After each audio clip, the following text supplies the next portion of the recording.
अस्सलाम वालेकुम व्यूअर्स, कैसे हैं आप। आज हम बना रहे हैं जी सिंपल चिकन कढ़ाई। तो चलिए टाइम वेस्ट किए अपना स्टार्ट करते हैं। तो मैं यहाँ पर जौन सा चिकन ले रही हूँ, चिकन जौन सा है वो मेरे पास है जी 800 ग्राम 800 ग्राम चिकन है।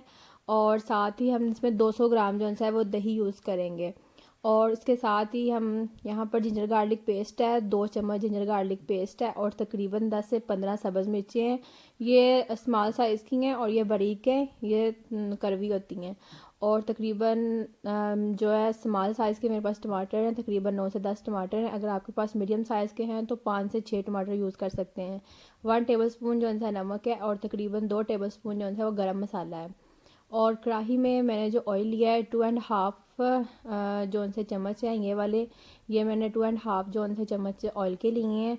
और इसके बाद मैं आपको बताती हूँ। कढ़ाई में ऑयल जौन सा है वो गर्म हो गया है, तो उसमें आपने जो नमक है सबसे पहले वो ऐड करना है। नमक ऐड करने के बाद आपने इसमें चिकन ऐड करना है। मैं यहाँ पर आपको एक बात बताती जाऊँ कि जो कढ़ाइयाँ हैं उसमें जो अनियन है उसका इस्तेमाल बिल्कुल नहीं होता। जो कढ़ाई है, जो भी कढ़ाई बने उसमें जो प्याज है उसका इस्तेमाल बिल्कुल भी नहीं होता, क्योंकि प्याज जो है मिठास पैदा करता है, तो उसका इस्तेमाल बिल्कुल नहीं होता। कौरमा वगैरह बनाने के लिए उसमें प्याज का इस्तेमाल होता है, कढ़ाई में प्याज का इस्तेमाल बिल्कुल भी नहीं होता। तो चिकन को हमने ऑयल में ऐड करना है, और तकरीबन इसे 10 से 12 मिनट के लिए हमने मीडियम फ्लेम पे इसे फ्राई करना है। जब आपने गोश्त को फ्राई करना है तो फ्राई करने के साथ आपने जो जिंजर गार्लिक पेस्ट है वो भी उसके साथ ही ऐड करना है, और तकरीबन 10 से 12 मिनट के लिए आपने इसे फ्राई करना है मीडियम फ्लेम पे। और अगर आप न्यू व्यूवर्स हैं, आपने चैनल को अभी तक सब्सक्राइब नहीं किया तो चैनल को कीजिए सब्सक्राइब, और वीडियो को कीजिए लाइक, और ज़्यादा से ज़्यादा शेयर कीजिए अपने दोस्तों के साथ, अपने फैमिली रिलेटिव्स में। तो तकरीबन 10 से 12 मिनट जौन से वो हो चुके हैं। तो आपने जो हमारे पास टमाटर थे आपने उनको हाफ़ कट करना है। आप छिलका चाहे तो पहले उतार लें, वरना आप जैसे ही उसको हाफ़ कट करने के बाद आप कढ़ाई में ऐड करें, और ऐड करने के बाद जैसे ही ये सॉफ्ट होंगे इसका छिलका खुद ब खुद उतर जाएगा। अब ये आप पे डिपेंड करता है कि आप कैसे करते हैं। मैंने जो सा है छिलका नहीं उतारा था, और साथ ही कढ़ाई में उसे ऐड कर दिया था। और साथ ही आपने इसे कवर कर देना है। जब कवर होगा तो उसको जब भाप आएगी तो भाप से इसका जो छिलका है वो खुद ही सॉफ्ट होके उतर जाएगा। तो मैंने इसे कवर कर दिया है। अब इसे कवर करने के बाद मैं आपको दिखाती हूँ। ये देखिए, जिसका जो छिलका है वो बिल्कुल सॉफ्ट हो गया हुआ है। इजीली इसका छिलका जो सा है उतर रहा है। अगर तो इसका छिलका ना उतरे तो आप 1 से 2 मिनट इसे और कवर करके रखें, तो इसका छिलका जो सा है वो ईज़िली उतर जाएगा। या फिर आप छिलका पहले भी उतार सकते हैं। छिलका उतार लें अच्छे तरीके से इसका, और छिलका उतारने के बाद हमने जौन सा है टमाटर को जौन सा है चम्मच के साथ ही इसे मैश करना है।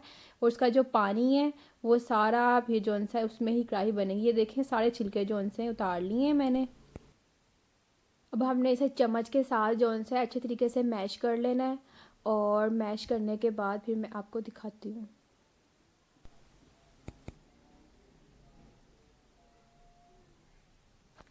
अब ये देखें, जो टमाटर का पानी है ये टमाटर ने अपना पानी छोड़ दिया, तो हमने इसे मीडियम फ्लेम पे अब इसका टमाटर का पानी जो है खुश्क करना है।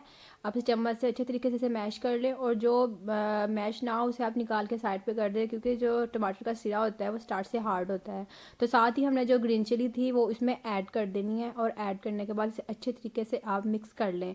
और साथ ही टमाटर का पानी जो सा इसी के अंदर जो चिकन है वो गलेगी। टमाटर का पानी जो सा है वो खुश्क हो रहा है। तो खुश्क होने के बाद जैसे ये खुश्क हो थोड़ा सा, इस स्टेज पे आप जो सा इसमें नमक और मिर्च चेक कर लें। अगर आपको नमक या मिर्च को कुछ कम लगे तो आप इसमें ऐड कर दें। मुझे नमक कम लगा तो मैंने हाफ़ टी स्पून जो सा इसमें नमक ऐड किया है। तो ग्रीन चिली ऐड की थी वो बिल्कुल परफेक्ट है। अगर आपको कम लगे तो आप इसमें रेड चिली पाउडर ऐड कर सकते हैं। साथ ही थोड़ी सी कसूरी मेथी जो सी वो खुशबू के लिए ऐड कर सकते हैं, ऑप्शनल है। अगर आप ऐड करना चाहें तो ठीक है, वरना स्किप कर दें। और साथ ही जो गरम मसाला पाउडर था वो भी हम इसमें ऐड कर देंगे। और अब हमें इसे मीडियम टू हाई फ्लेम पे इसे पकाना है, क्योंकि इसका पानी जो है वो हमने खुश्क करना है। और खुश्क करने के बाद जो हमारी दही थी 200 ग्राम जो दही है वो हमने इसमें ऐड करना है। तो ये ना हो जो आप जो है इसे मीडियम पे पकाएं और गोश्त जो है वो ज़्यादा ही गल जाए, और जब दही ऐड करें तो वो ज़्यादा हो जाए। इसलिए आपने इसे मीडियम टू हाई पे इसे पकाना है। इसका पानी जैसे ही थोड़ा खुश्क होगा हम इसमें दही ऐड कर देंगे। तो मैं अभी आपको दिखाती हूँ। ये देखें, इसका जो ऑयल है वो अलग हो गया है और जो पानी है वो बिल्कुल खुश्क हो गया है। तो इसी स्टेज पे हमने जो दही है वो इसमें ऐड कर देना है। दही को अच्छी तरीके से फेंट लें और फेंटने के बाद आप इसमें ऐड करें। और अभी भी हमने जो फ्लेम है, इस फ्लेम को मीडियम टू हाई पे ही रखना है। मीडियम पे आप इसे नहीं करेंगे, मीडियम टू हाई पे हमने इसे पकाना है। और तकरीबन 5 से 7 मिनट में ये बिल्कुल कढ़ाई जौन सी है वो रेडी हो जाएगी। जो दही है वो अच्छे तरीके से इसमें जौन सा है वो हल हो जाएगा। वीडियो अच्छी लगे तो प्लीज़ लाइक किया करें और वीडियो को जौन से वो शेयर कीजिए, चैनल को सब्सक्राइब कीजिए ताकि नई वीडियो जौन सी है, और साथ ही बेल आइकॉन को दबाइएगा ताकि नई वीडियो आपको मिलती रहें। तो ये देखें जी, जो दही है वो बिल्कुल जौन सा जज्ब हो गया हुआ है। अब हमने इसका जो पानी है बिल्कुल यही खुश्क करना है। तकरीबन 5 से 7 मिनट में ये बिल्कुल खुश्क हो जाएगा। तो कढ़ाई जौन सी है वो मैं आपको रेडी होने के बाद जौन सा है वो दिखाती हूँ।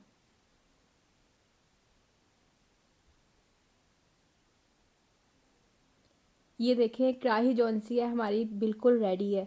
तो ज़रूर जौन सा बताइएगा कि कैसी बनी। आप लोग ट्राई ज़रूर कीजिएगा और कमेंट में मुझे बताइएगा कि कैसी बनी। और इंशाल्लाह जौन सा है अब चैनल को सब्सक्राइब कीजिएगा, लाइक कीजिएगा और शेयर कीजिएगा, और साथ ही बेल आइकन को भी दबाइएगा ताकि नई वीडियो जौन सी वो मिस ना हो। और इंशाल्लाह न्यू वीडियो के साथ मिलते हैं, तब तक के लिए खुदा हाफिज़।